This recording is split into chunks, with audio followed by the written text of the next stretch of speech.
Olá pessoal, essa nota de aula é referente à 22ª nota de aula remota do curso de Introdução às Variáveis Complexas, do dia 1º de outubro de 2020, certo?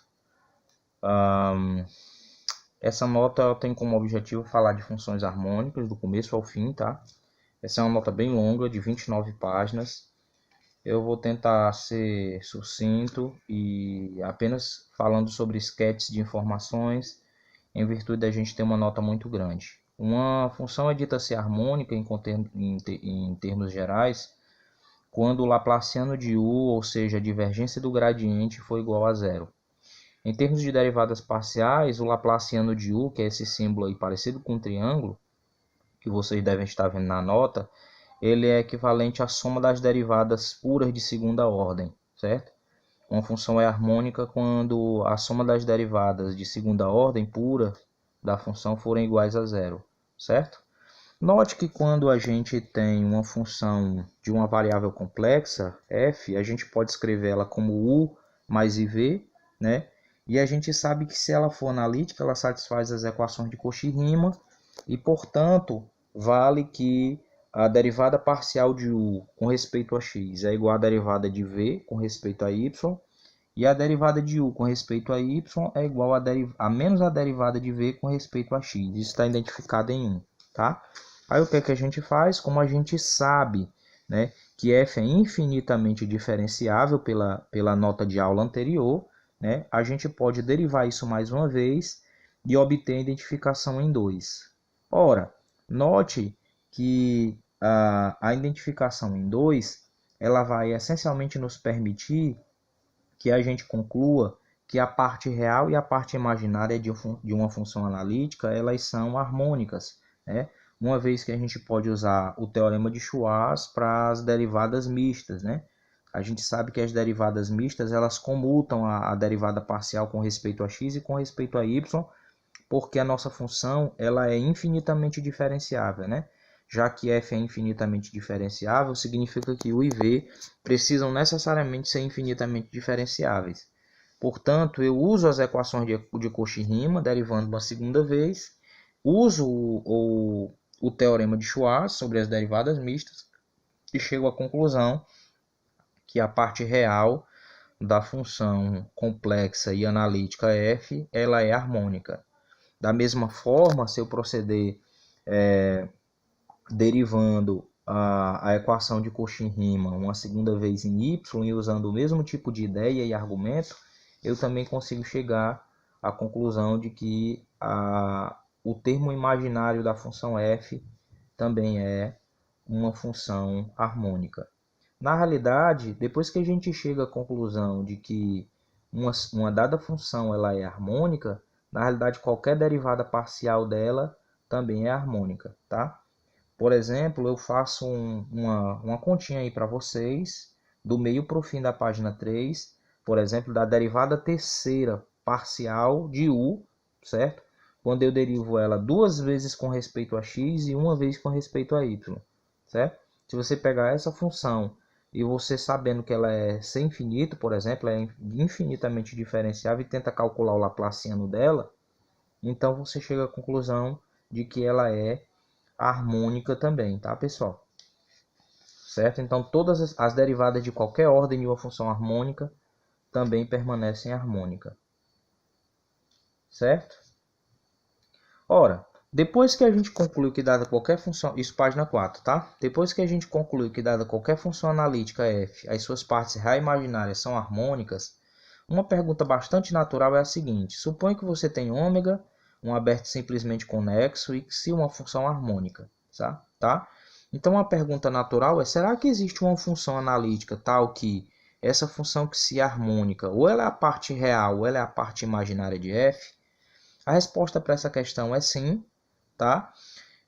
Antes de provar o teorema na sua generalidade, eu coloco um exemplozinho aí para vocês verem, tá? Um exemplozinho bem simples para vocês verem como é que a gente procede, por exemplo, num cálculo prático, tá? Como é que eu mostro isso na prática. Então, o exemplo 1, essencialmente, é um cálculo prático de como eu mostro, como eu encontro uma maneira de encontrar uma função que, junto a u, que foi dada aqui para ser u de xy, para ser x mais y, né?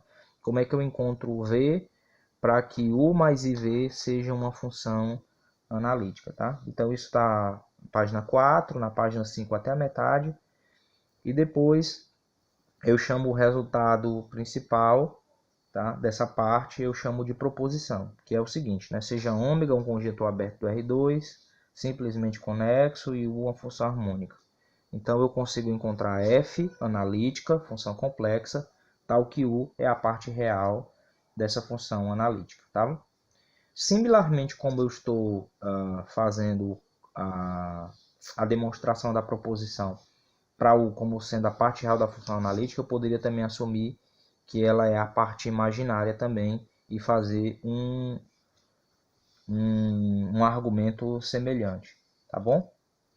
Pessoal, a prova dessa proposição, ela segue essencialmente os argumentos de equações diferenciais ordinárias, tá?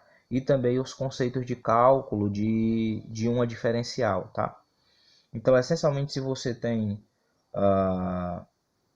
boas noções ainda, né, do cálculo de EDOs, né, das argumentações de EDOs e do cálculo de várias variáveis, então a prova da proposição 1 ela é bastante tranquila, tá? Essencialmente na página 7, até o final da página 6, essencialmente o que se usa é cálculo de uma variável, cálculo de várias variáveis e EDO, certo? E depois disso, o objetivo é tentar concluir o teorema usando o integrais de contorno, tá? Então, essencialmente, o resultado ele fica provado dessa forma. Eu peço para vocês lerem a prova, certo? Leiam com cuidado a prova, vejam todos os detalhes para que não fique nem um detalhe coberto. Eventualmente surgindo alguma dúvida, você pode me perguntar por e-mail ou então pelo WhatsApp, tá bom? A prova decorre durante toda a página 7, tá? Um objetivo essencialmente de mostrar que uma certa diferencial, na realidade, ela é a diferencial de uma função, tá? Essa diferencial ela é construída essencialmente por causa das equações de Cauchy-Riemann, tá bom? E no final das contas, o que se busca é mostrar que essa diferencial, quando integrada sobre um contorno C, ela essencialmente depende do seu ponto inicial e do seu ponto final, certo? Então isso essencialmente seria o suficiente para a gente garantir que a diferencial obtida em termos de U, ela é a diferencial de fato de uma função V, tá bom? E claramente para mostrar que a integral sobre um contorno essencialmente depende do seu ponto final inicial, basta que a gente faça o cálculo da integral dessa diferencial sobre um contorno fechado. E aí a gente tem que mostrar que nesse contorno fechado a integral resulta em zero. Então isso é suficiente para garantir a existência dessa função, tá bom? E aí a prova do teorema da proposição 1 se encerra na página 9.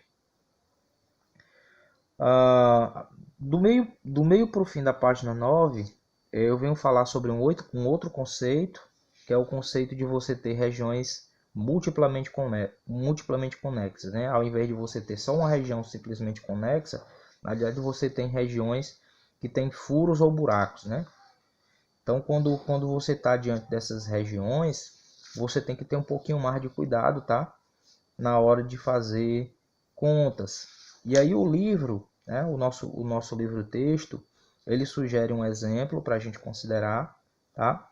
E o exemplo que ele sugere é de você considerar a proposição 1, tá? Quando olhada para a função log do módulo de x ao quadrado mais y ao quadrado. A gente sabe que a função log ela não está definida no zero. Portanto, essa região, né, que é o R2 menos o zero, ela é uma região furada. Tá? Então, como ela é uma região furada, eu tenho que ter um pouquinho mais de cuidado. Tá bom? Então, ao longo da página 10, eu procedo com as contas, tá? Eu procedo com as continhas. Como é uma região furada, eu tenho que ter todo o cuidado do mundo, porque aí eu tenho que realmente fazer as integrais de contorno, tá? Para sair de um certo ponto. e chegar em um outro ponto, certo? Observem aí na página 10 os contornos que eu estou tomando, certo? Para me encaminhar do ponto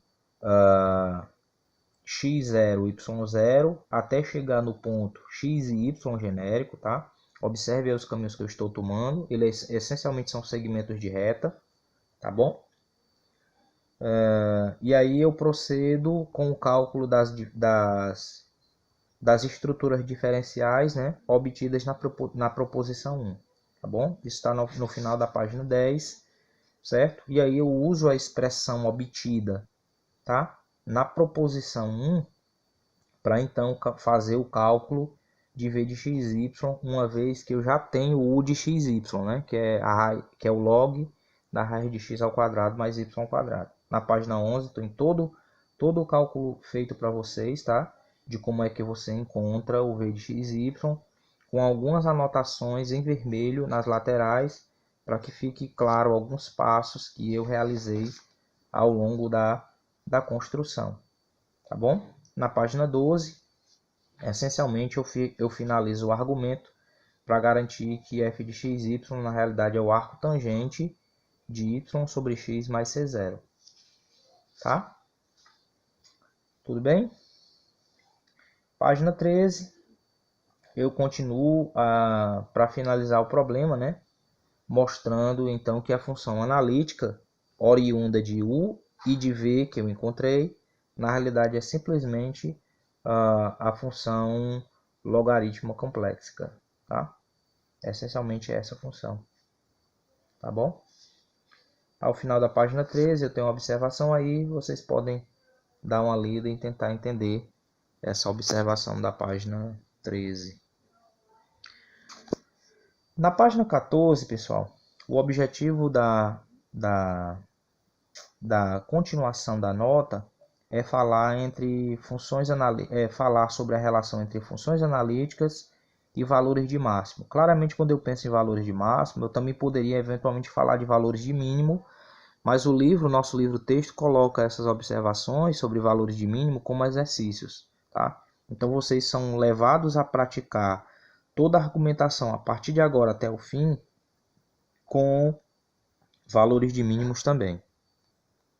Assim, nessa parte da aula, a gente vai mostrar essencialmente que funções analíticas não podem assumir certo valores de máximo no interior dos domínios, tá? Eventualmente, se ele assumir valor de máximo, isso tem que acontecer na fronteira do domínio, a menos que o módulo de f seja uma função, a menos que f seja uma função constante, tá? Então eu coloco isso como teorema 1, seja f uma função definida num conjunto aberto, analítica. Assuma que existe um z0, certo, no domínio, tal que esse z0 é o máximo da função, tá? Então isso significa que a função ela é constante igual a um QC0, tá?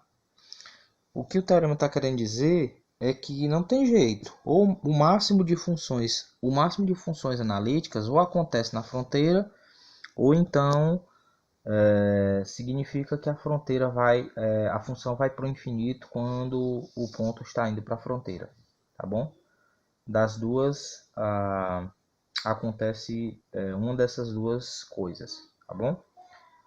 Pessoal, para provar esse teorema, eu preciso de alguns conceitos, tá? Da análise no RN de várias variáveis. Eu preciso do conceito de distância entre dois conjuntos, tá? Eu enuncio para vocês, eu apresento para vocês o conceito de distância na página 15, tá?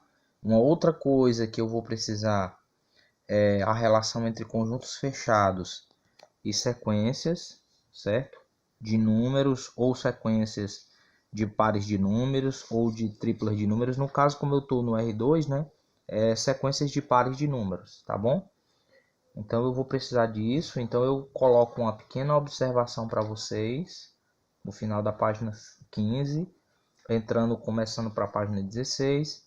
E finalmente a última coisa que eu vou precisar para tentar provar o teorema 1 é o teorema de Bolzano-Weierstrass, certo? que fala a respeito de sequências, tá? Que são limitadas, tá bom? Então, essencialmente, são essas ferramentas que eu vou precisar para provar o Teorema 1. E aí eu coloco algumas observações, né, sobre essas propriedades para vocês. Tá bom? A prova do Teorema, ela é longa, certo? Mas passa por um lema antes, que é o seguinte, né? Se você tem F1 e F2, dois conjuntos fechados e disjuntos, e você sabe que um deles é limitado, então a distância entre esses dois conjuntos é necessariamente positiva, tá? Suponha que isso seja falso, prova, né? Suponha que seja falso, né? Ou seja, a distância é zero entre esses dois conjuntos. Então o que eu consigo obter é uma sequência de pontos no F1 e uma sequência de pontos no F2, tal que essas sequências de pontos estão se aproximando, por definição de distância, né? Já que é o ínfimo do módulo de um elemento de um conjunto para o elemento do outro conjunto, tá? Tudo bem, eu observo o seguinte, como F1, certo? É um conjunto limitado, certo? Segue que a sequência Xn é limitada. Portanto, eu posso usar o teorema de Bolzano-Weierstrass e garantir que existe uma sequência, uma subsequência dentro da Xn, que eu estou chamando de Xnk, que ela é convergente, tá bom? Então ela converge para um ponto X. Só que como o F1 é fechado, a gente garante que esse X está no F1. Por outro lado, a subsequência com os mesmos índices de Xnk, né, a Ynk, ela também é uma subsequência do Yn, e eu afirmo que ela também converge para X, certo? E a razão é o seguinte, né? O que eu preciso fazer? Eu preciso provar que o Ynk está tão perto do X quanto eu quero, ou seja, tão perto do Epsilon quanto eu queira, certo? Aí o que é que eu faço? Eu tento calcular a distância do Ynk para o X, certo? E eu observo, por exemplo, na identificação 17, que o módulo, né, com algumas continhas usando desigualdade triangular, certo? E colocando e subtraindo o termo Xnk, né, eu consigo mostrar que o módulo de Ynk menos o X é menor do que 1 sobre Nk, onde o Nk vai para infinito, mais o módulo de Xnk menos X. Ora, mas Xnk menos X vai para zero, porque eu sei que Xnk converge para X. E 1 sobre Nk também vai para zero, quando o Nk for para o infinito, certo? Portanto, eu chego à conclusão de que realmente o Ynk, né, seguindo os passos das outras identificações 17, 18, 19 e 20, eu também chego à conclusão de que o Ynk está tão perto do X quanto eu queira. Ou seja, né, o X, o Ynk, como está toda dentro do F2 e converge para X, significa que o X também está no F2 porque é fechado. Mas isso é um absurdo, porque eu já sabia que o F1 era disjunto do F2, mas o X está na interseção entre F1 e F2. Isso é um absurdo, tá? Então eu uso esse lema para provar, certo? Para dar uma demonstração do Teorema 1, tá bom? Vamos proceder então com o sketch da demonstração do Teorema 1. Ok, como é que eu procedo com a prova com o Teorema 1? Eu suponho que a conclusão do Teorema 1 seja falsa, ou seja, existe uma função analítica, certo? Que o máximo acontece no interior, mas ela não é constante, certo? Ou seja, nesse caso, né, eu sei da quinta nota de aula remota, na página 6 a 10, que eu posso assumir que o módulo de f também não pode ser constante, tá? Porque nesse caso, se o módulo de f também fosse constante, isso implicaria que f é constante, coisa que eu sei que não é. Eu estou assumindo que isso não acontece, tá? Ou seja, então eu consigo encontrar uma z estrela, certo? No meu conjunto, né? No interior do meu conjunto, tal que o módulo do f de z estrela é estritamente menor do que o módulo de f de z0, que eu vou chamar de m, tá? Ora, da conexidade de ômega, eu sei que existe um caminho contínuo ligando o z0 ao z estrela, certo? eu consigo esse caminho. Desde que o intervalo 0,1 é fechado e limitado, eu concluo da continuidade de gama que a imagem do meu caminho também é fechada e limitada. Tá? Aí eu faço um desenhozinho para vocês na página 20. Tá bom? Claramente, eu chamo o F1 de imagem, certo? E chamo o F2 da fronteira de ômega. E percebo que esses dois conjuntos eles são fechados, são disjuntos, tá bom? E um deles é limitado, que é a imagem do gama, certo? Então existe um R positivo pelo lema 1, né? Que representa exatamente a distância entre o F1 e o F2. E agora o que é que eu vou fazer? Do restante da página 20, o meu objetivo é encontrar uma família de discos que possa cobrir, certo?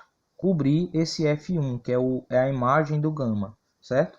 Onde esses discos satisfazem umas certas propriedades, tá bom?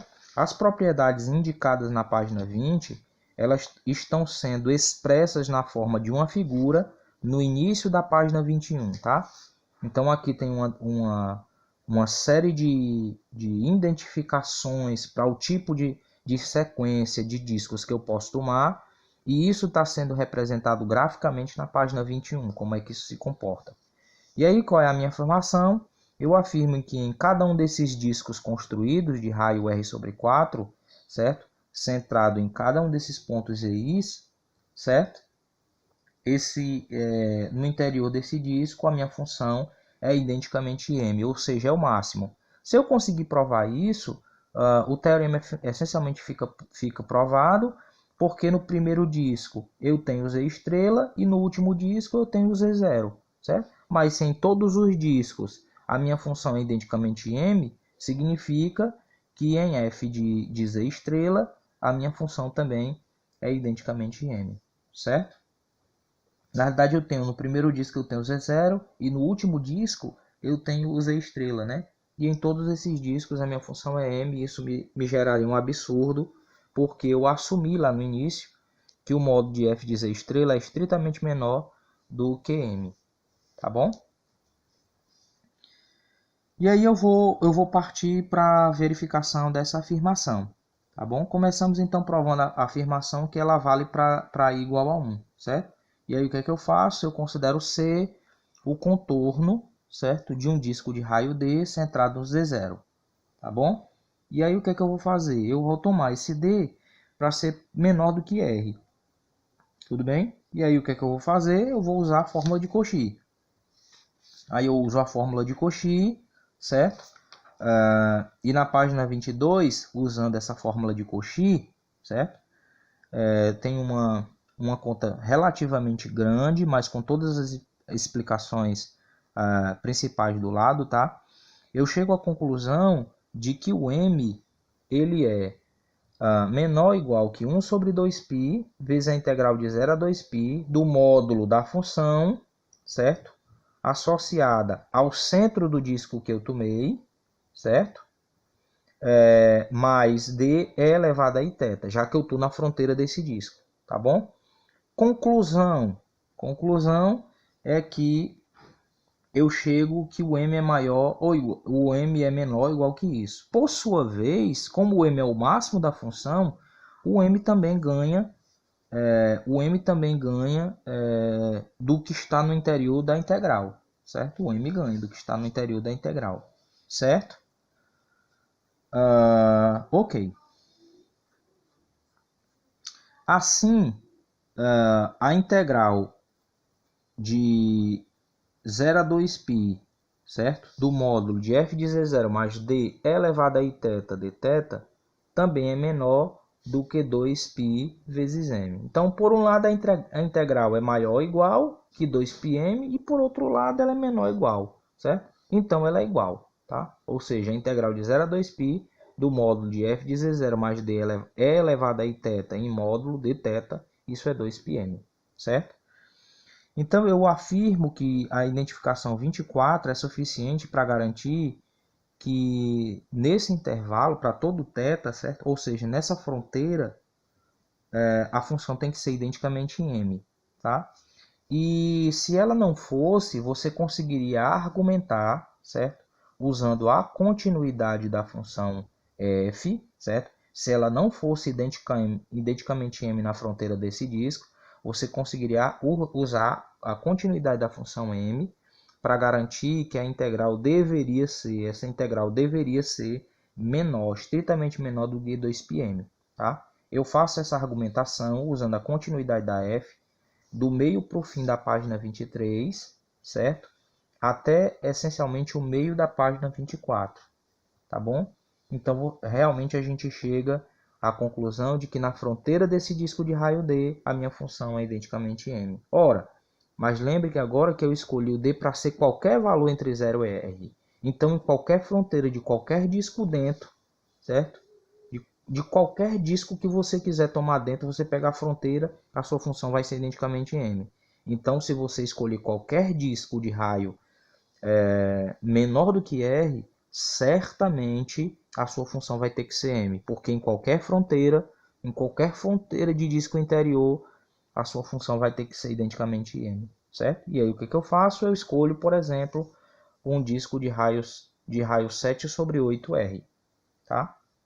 E mostro que, por exemplo, né, o disco de raio R sobre 4 centrado no Z1 está contido nesse disco de raio 7 sobre 8 RZ0, tá? Eu faço essa continha ao final da página 24 para mostrar que vale essa informação, tá bom? E aí, uma vez provado isso, o meu próximo passo é provar o resultado para I igual a 2, certo? Eu faço isso na página 25, mostrar que o argumento também vale de uma forma muito semelhante para I igual a 2, e para I maior ou igual a 3, você continua repetindo o mesmo argumento que eu utilizo para provar o caso em que I é igual a 2. Tá bom? Logo depois da prova desse teorema, eu considero um teorema bem legal e bem importante, não somente para funções complexas, mas para funções harmônicas em si, né? Logo depois disso, eu apresento para vocês o princípio do máximo, com uma pequena demonstração também, tá bom? Isso está na página 26. E depois eu apresento alguns resultados que dizem respeito só a funções harmônicas, mas que essencialmente são consequências daquilo que a gente provou para funções harmônicas, tá? Isso está feito na página 27, na página 28, certo?